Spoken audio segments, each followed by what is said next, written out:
this is our final episode. No. Of Feiger. It has to be for the year. Dan, Feiger Law Have a Seat is concluding season 2. Yes. And what a season. Oh, my gosh. It's we been. talked to some great people.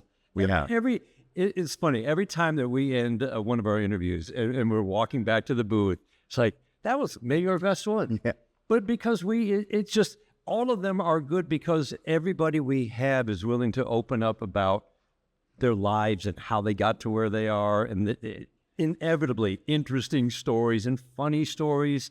It's been great. It has. And you know, there are 2 rules in television about when a show has made it. Number 1, there's a celebrity edition. I'm glad to You know, there's a celebrity blank. Oh, right. Right. When they've made it and it's gone on for 10 seasons, like a game show, reality show, there's always celebrity blank. Yeah. We're not doing that.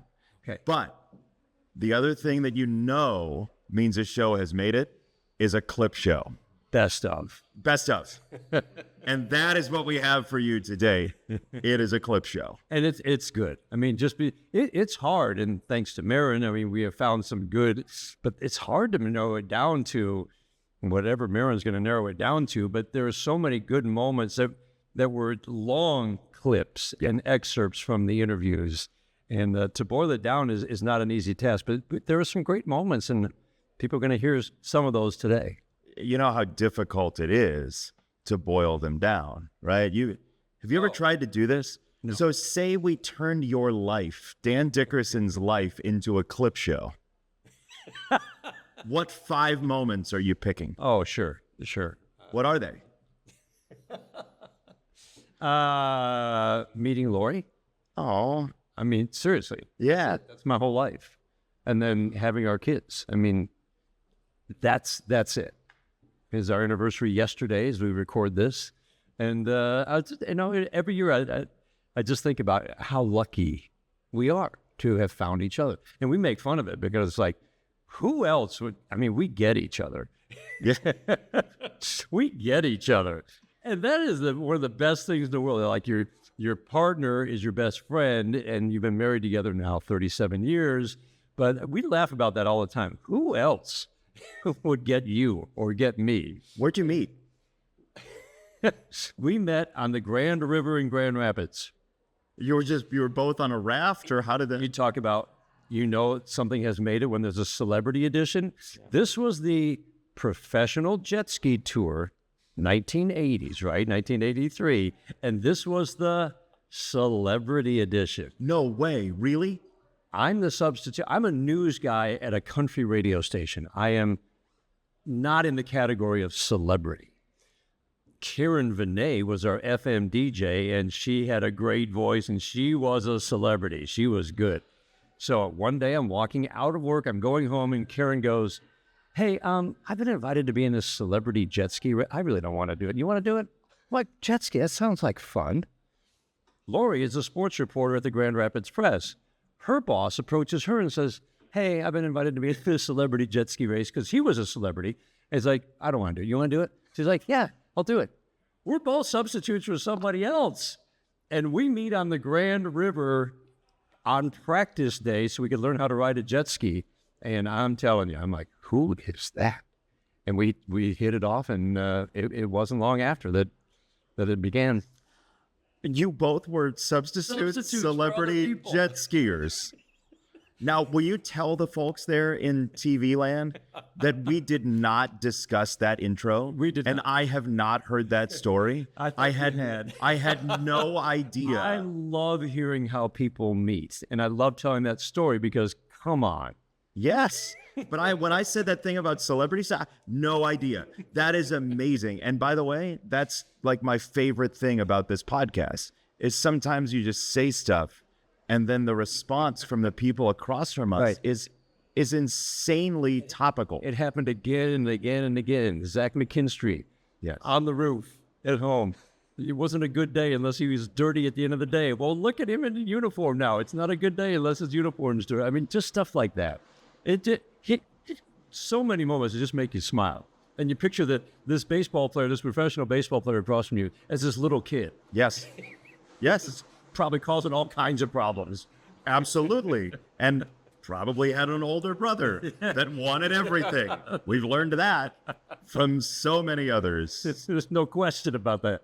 This has been a brilliant season. I got to say, first of all, I'm enriched by that story. That is awesome. My heart is the warmest it's been in weeks. But two, I just really enjoyed doing this with you. Oh, man. And that's the other thing. We're very different people and styles, but the way it works has always amazed me that it works the way it does.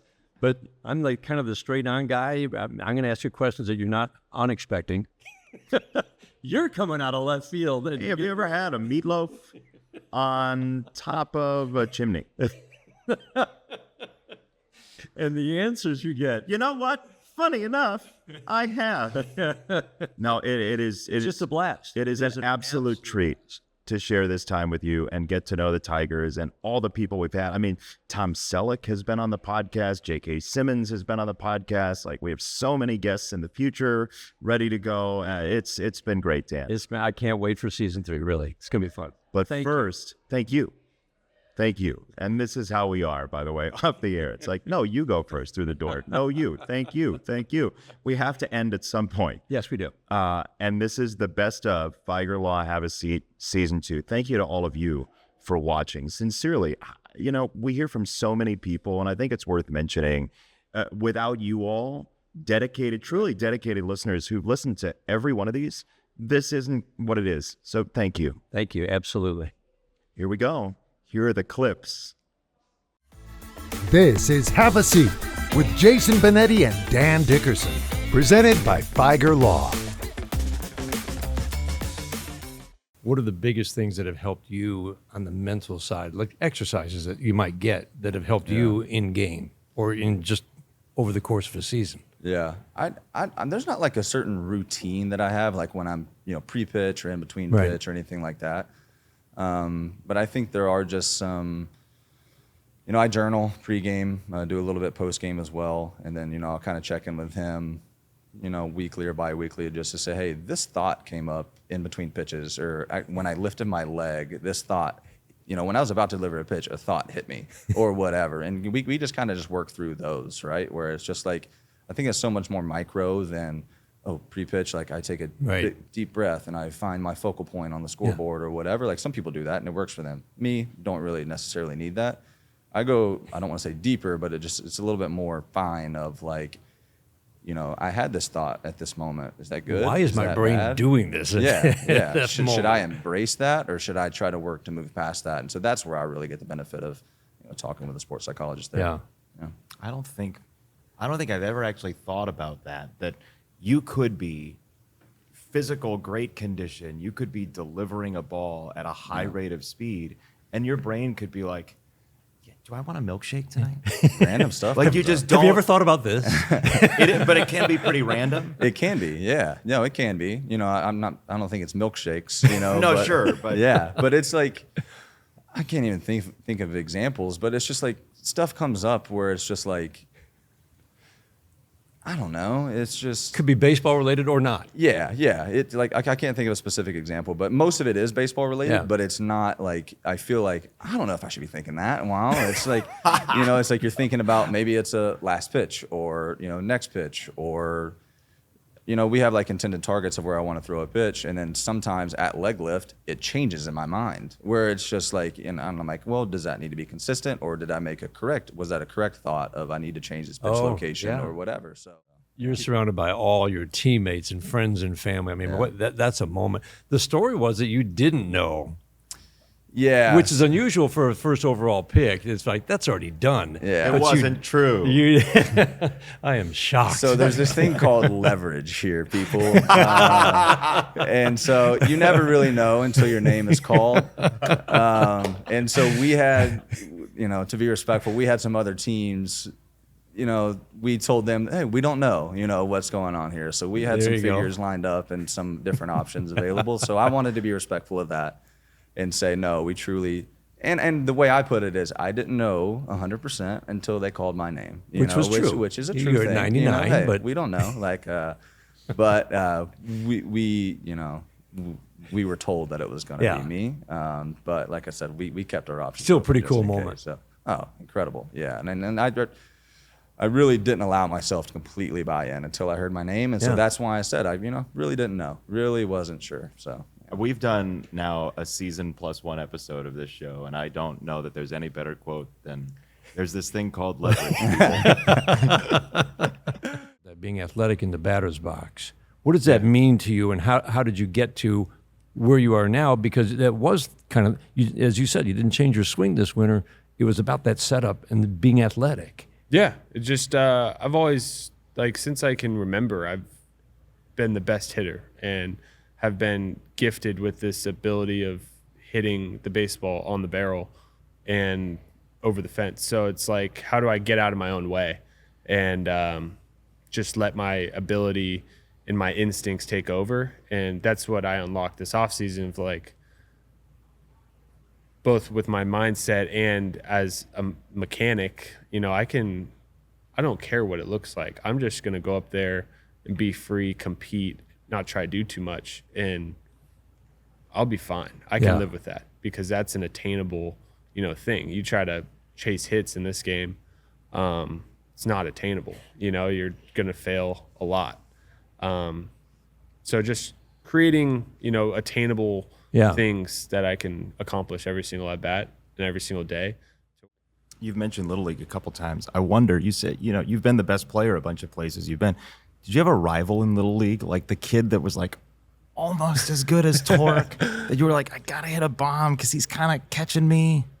No, not a player, but like a team. So like my 12-year-old year in Little League is like your last year in Little League, where like those are the kids that go to Williamsport, that age group. Yeah. We were Petaluma Valley. We had 3 Little Leagues: Petaluma Valley, Petaluma American, Petaluma National. We played Petaluma National in the district, and I played travel ball with these guys, so I knew them, and they were all really good. And we beat them in the first game of district, but we were in the losers bracket, so we got to beat them twice. And then they ended up beating us to move on.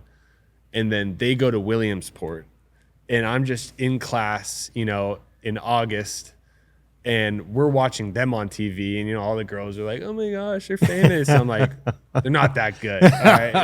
Like, I'm so jealous. They're missing school. They're playing baseball on ESPN. I'm hot, but I'm happy for them now. I was a little jealous. When did you get happy for them? Was it 6 years later? Was it 8 years later? I think it was like when I went there last year. Yeah, I was You like, finally all right, cleansed this it? is kind of cool. That's amazing. But I do wonder how the vibe for this team compares not to that at home, but compares to other teams you've been on. And you've been high school teams and Team USA and all that stuff. Like, what is this uniquely compared to every other environment you've been in? So, I mean, I would say that this is a lot different because we're with each other every single day. Yeah. Than like a high school team or that stuff. But like, we have the opportunity here to get to know each other and get to become really good friends and, become family. And I feel like that's what we've done here. We have really like turned a baseball team into a family. And I think that leads into, why we play good baseball, is because we trust each other. We got each other's backs, and, we know that if one person doesn't get it done, that the person behind us is going to get it done, and we trust them with that. So, yeah, I mean, there's a story. We were taking a test, and I didn't know one of the questions on the test, so I'm like kind of peeking at my buddy. I'm sitting next to my buddy. Is he doing the helpful thing, like the? I'm sitting next to my buddy, and I'm like trying to see what he's got, and my Coach Cap throws an eraser like full speed at my head. Probably accurate. He goes, "Riley, stop." Isn't it amazing what you think you got away with as a kid? Mm-hmm. And the adults saw everything. Yeah, every little thing. You realize 162 takes a toll. Yeah, it does, mentally and physically. And, it's just cool to come home to them and, be able to hang out. I mean, Sunday football, we're throwing What's better? parties at my house. How many TVs? We got 2 TVs. I have like 13 TVs in my house, but we got a rolly TV. We call it the roller TV. It's on a stand, and we roll around the house if we want to, you know. And then we got the big TV in the living room. And then, you know, guys are watching on their phone. They're doing the fantasy football deal and everything like that. And, you know, we'll go out, we'll play wiffle ball. We'll do all these things. And, you know, it's a lot of fun. That's the best. Wiffle ball never gets old. You guys right? got to come over one time. Oh, Let's go. Let's go. Are you a Red Zone channel guy? Yeah. You are. So I took it upon myself to pay for it for the boys. Thanks for splurging. Yep. To pay for it for the boys so they could watch it. So that means they're guaranteed to come over Oh, yeah. Oh, on yeah. Sundays. Oh, yeah. They're always coming over on Sunday. I mean, I remember I was like talking to my dad, and he's just like, "What?" You know, I remember breaking down, crying like after a game, like, "Dude, I'm batting 100. Like, is this it? Is this over?" You're literally wondering if you're topped out at double. Yeah, like, is this it? Like, it feels like there's no way I can get a hit. Because in wrestling, it's right away. You go out there and you wrestle, you get results. Like there in baseball, you play 162. This was like May, and I'm like panicking because we're 100 bats in. I'm like panicking. So I go in there, I slowly just get the bat back. I start hitting base hits. Then all of a sudden, around like May, June, July, I'll start hitting homers. Start hitting homers here and there, doubles, homers, get the bat head out. Go to AAA, same thing, punched in the face. Start getting back to the base hits, and then all of a sudden I get comfortable there quicker because I have the confidence now that I did in AA, and I start hitting homers again. Big leagues, punched in the face. You guys saw it last year. Can't pull a ball. My base hits are like jam shots over the shortstop's head at best. Every once in a while, I'd hit a ball hard, like up the middle. Have no launch angle. And by the way, the hard hit balls kept getting caught. That's true feel too, like. which didn't help because I liked when I get hits. It take your barrels as wins. Like I almost hard would to do, rather right? break my bat and get a double. But so yeah, just get punched in the face, and then you guys saw me like keep battling, and it was harder here. This is the top level, so I start getting my hits, sneak a few over like as the season goes on, and then season ends. This year again, punched in the face, but I felt like I got my feet under me quicker. What did you listen to in the car? Do you have what memories stick out on those long car rides?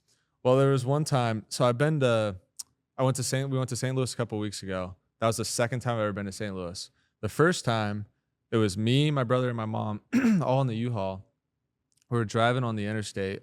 Brake line goes out. We don't have any brakes, and it's like kind of traffic.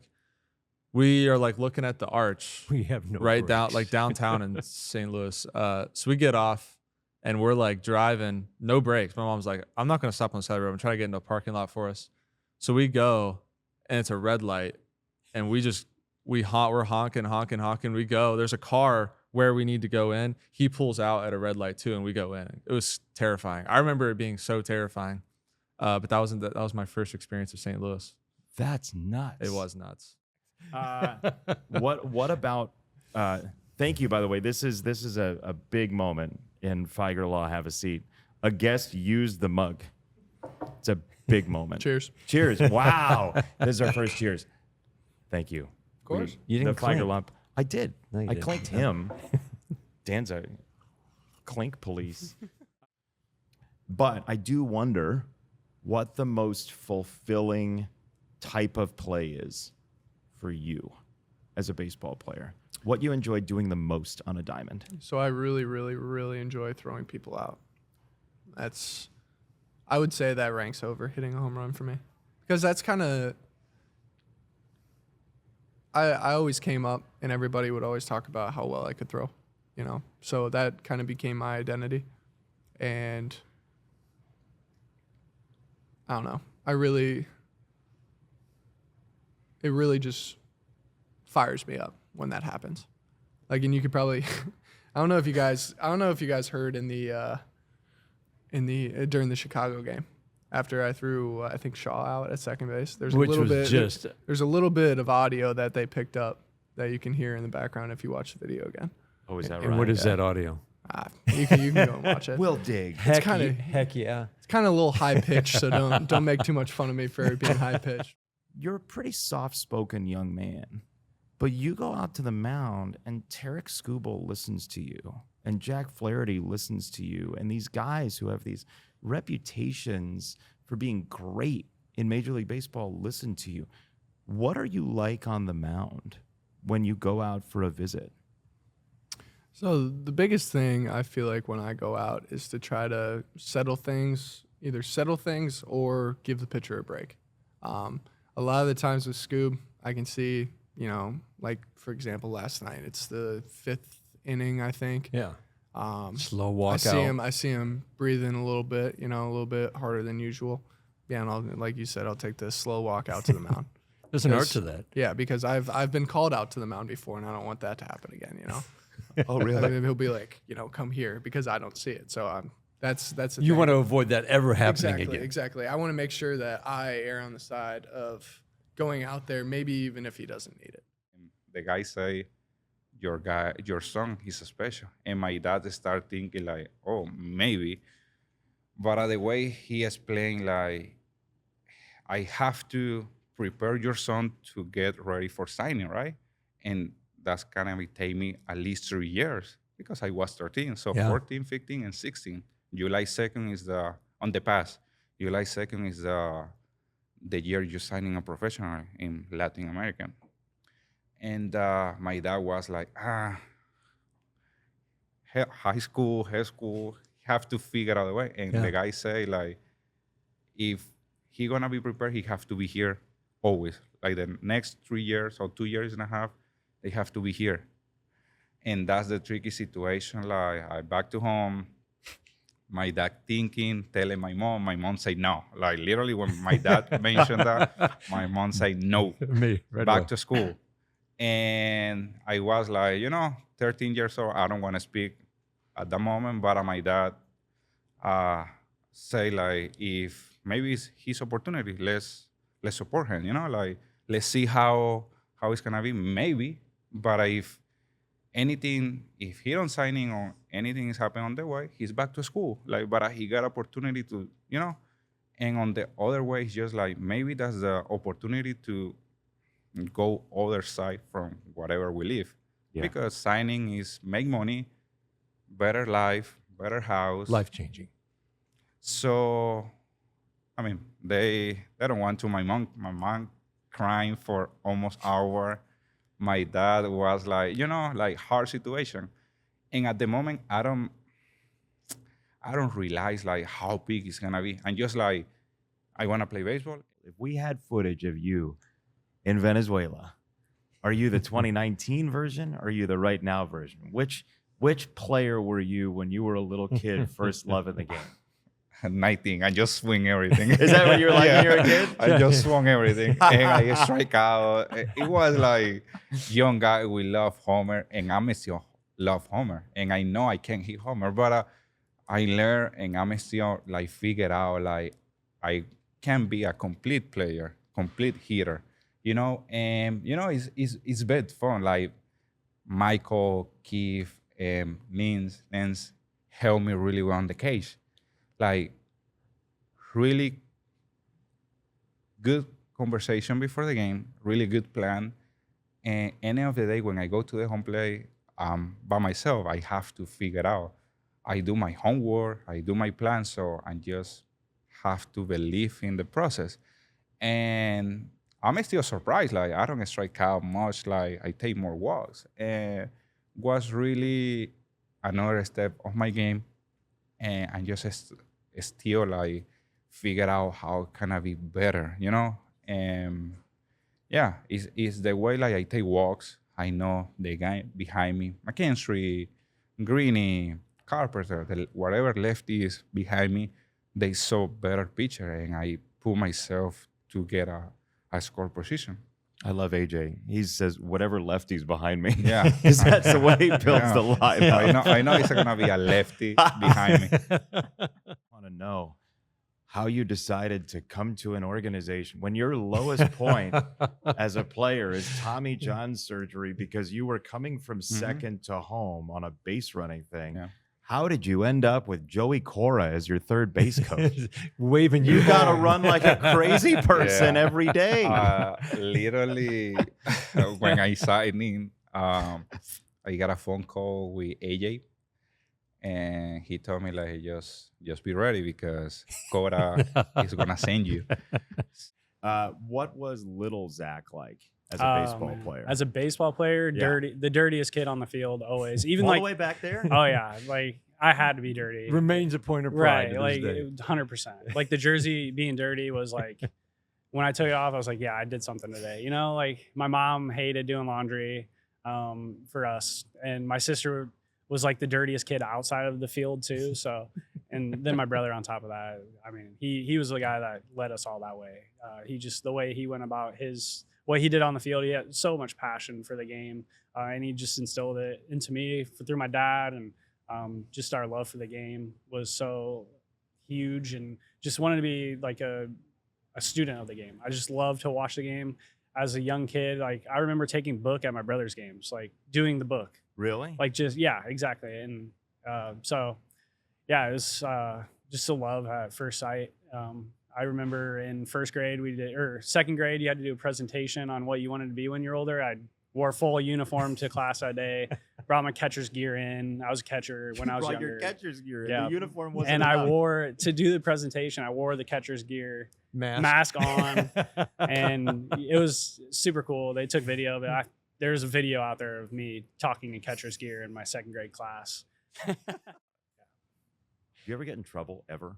Oh, You yeah. seem like the kind of kid who'd never got in trouble. Not in school, but at home I would like climb trees, jump off roofs. I was Excuse me? yeah, like I would jump. He had a parachute. We had on. like I didn't. I may have missed that. so one of my buddies had a pool in his backyard, and we would get up on their porch and then climb up on top of the rail of the porch and jump into the pool. I was a daredevil, and yeah, I mean, definitely things Tigers probably wouldn't love to hear, but yeah, I mean, I would You jump, stopped climb up. doing it, right? Yeah. I'd climb up trees and, just do crazy things. Stay and healthy. Stayed healthy. I never broke a broken bone. Never broke. Really? Never Doing broke a all that bone. stuff? Nope. I knew how to fall. I knew how to dive. Like It's you all got to about how you fall land right. and roll, Yeah, right? exactly. Land and roll. Exactly. I knew how to fall. My parents would It's a come key home skill. and I'd be on the roof of the house. We had like a 1-story house, and you could get on the roof. Like we lived on like a street where it was kind of like this. So every house was above us. We were at the bottom of the street, and I could crawl up, like just walk in our neighbor's parking lot, parking lot, I don't know, and jump on the house. And I'd just be hanging out on top of the house. So the parents would come home and be like, "Hey, Zach." Yeah, well, my mom would want to wring my neck. You were just sitting on top of your house. Yeah. When they got home. And I was probably in like first grade. Great view. I love that you lead with, remember to have fun. Just have fun.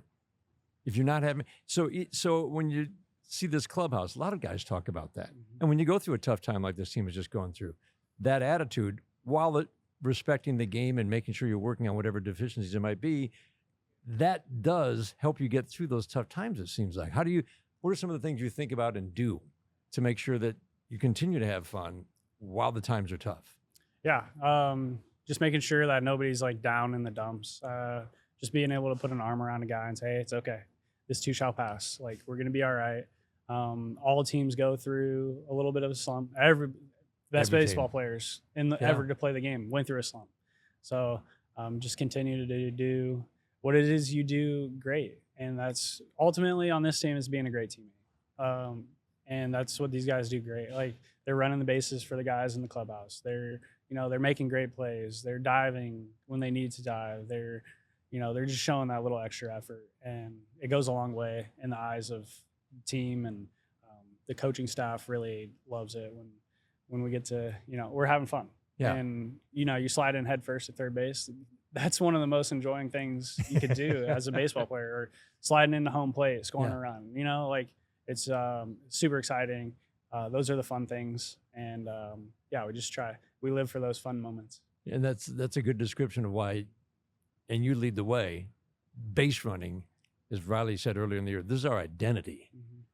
And why it's not just the fact that you're taking a whole bunch of extra bases compared to a league average team, but it's what it does for the entire game, the entire clubhouse, what it does to the opponent, why that is such a big part of the identity of this team. Yeah. I mean, you look at games that you play against teams that don't do that, and it's just like, man, they just missed an opportunity there to like not to just like step on the throats of your opponent. Like it takes the air out of a team if a guy goes first to third. And said, it's a great way to put it. You're on an island there. Mhm. So how do you try to, with all that work you've put in, make sure that this goes north instead of south? Yeah, if you watch me pitch, I'm pretty deliberate about breathing, and if like I feel something go wrong in a pitch, I always step out, like look towards center field or whatever I'm looking at the time, and take a deep breath and just reset and refocus. Before every inning, I'm pretty far behind the mound. I get the ball from the third baseman, take a deep breath, and I actually say, this is for Sean Cole too. He says, slow is smooth and smooth is fast. I say it out loud every single inning. Nice. So just a lot of things that like kind of cues and just mental checks that make sure I'm where I need to be. And then kind of just let the game take place from there. The brain is a fascinating thing, isn't it? It's crazy. Pretty big computer just living in your body. But then your heart is part of it too. So, we talked to your parents who love your dog. Yes, they do. And they just, the way they talked about you and the pride, that you're doing this for other people as well. How do you make sure it doesn't get big? Because this doesn't feel like, watching you, it doesn't feel like it's big. How do you maintain that? It's kind of weird. Like once I was on the field and like competing and playing, it's really not all that different than like when you're in high school. Like it's the same sport. This catcher's in the same spot, the hitter's in the same spot. There's just more people in the stands, but you don't even really, at least for me, I don't really notice it, to be honest with you, too much. Probably because you're so focused on trying to execute a pitch that all that stuff doesn't really matter, to be honest with you. But makes it a little bit more fun when things are going well to have all the fans in the crowd and hear the cheering and everything. But it really isn't all that different for me personally, at least. What's your most irrational fan thing? We did like a couple months ago on the telecast, we did #unreasonable Tiger fan, and people sent in their stories of being unreasonable Tiger fans. What is your unreasonable fan thing? I feel like I'm pretty reasonable because I do understand the player experience a lot more than the average fan would. I get very angry when guys make mistakes, though, and even though it happens. But like, it just, when you're watching it, it just seems like, just don't do that, and then it's like, what are we doing here? So I get a little fired up sometimes, but I do a good job of forgiving and forgetting, and then we move on. That's all internal. Yeah, well, no, it's not. It's external for a little bit, and then it goes back to internal. Have you thrown a remote and broken stuff as a fan? No, like I could throw it at like a couch or something. Like what are we doing? Usually the defensemen are the ones that get me going, but other than that, like, why? What? Did you ever play hockey? No, I never. So that's why I feel like I have this, because I don't understand how hard it is. Well, you have high standards for defensemen. For yeah, some like reason. just like when guys play soft and don't play the body, it really gets to me. It's like, dude, like you're just letting them walk around you and you're just trying to stick check them. Like they're right next to you. Play the body, brother. Clear the front of the net. Get them out. Why are we letting them stay there? That's where they score goals. That's the one that those get to me. This is the best question I think I've ever seen from anybody when solicited. This is from the bullpen, and it's going to take a second, but please just go on this adventure with your bullpen. The year is 2038. Earth has been decimated by a zombie apocalypse. Naturally, all the relievers survived and have been thriving since the outbreak. AJ, you have a beloved pet owl named Owl Capone. One day, raiders invade our camp and take Owl Capone back to their base as a hostage. You're furious.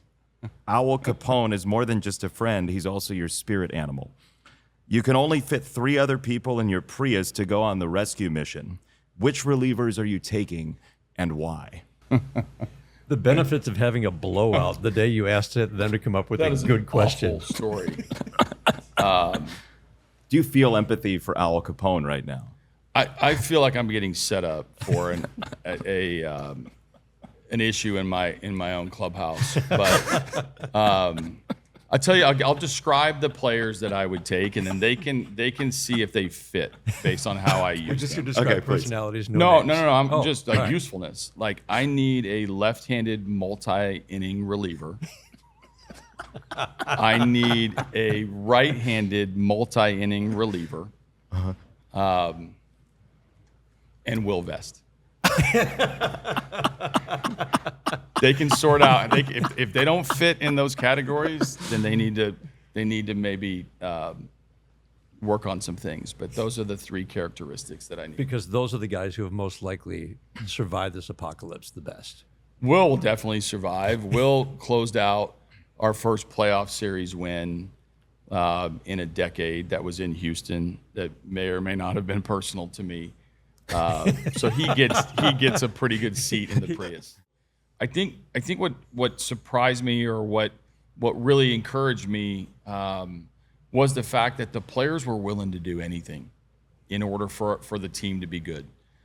This organization hadn't had a winning season in a decade. And the players who had worn Tiger uniforms throughout their entire career, guys like Casey Mize and Tarek Skubal and Riley Green, Spencer Torkelson, they'd never won. And so when you get the taste of that, and then you go in and put in the what I love about this team is the willingness to do whatever it takes for the guy next to him. That's a special culture, which that word's thrown around a ton, but that's a special bond that comes out throughout the rigors of a 162-game season. You have a good sense of humor. You love to laugh. You love to tell stories. How important is that is in terms of the day-to-day with these guys? You like to banter. Don't tell him he has a good sense of humor. No, it just encourages him. But I do, Jason. But you know what I love to find a way to make guys have a good time. Like this is the roller coaster ride of a major league season is unlike anything in any other sport. No other sport plays the volume of games we do, the number of days a week we do in the various cities, and you just have to create some levity at times. Now, trust me, there are times I don't joke, or I don't have banter, or I don't. There's an on button and an off button. But I think when you can, maybe bring up something from the careers of the coaches that we have, and create a little back and forth on who was faster back in the day. We didn't measure things as much as we do now. Or, we did have, distance and home runs, and we did hit velo, although there's an argument on which radar gun was used back in our day versus nowadays. Everybody threw 88. No, everybody's great now. Ask Justin Henry Malloy. Everybody's great now. Everybody was really bad back then. But I think those team bonding moments are pretty fun and pretty cool.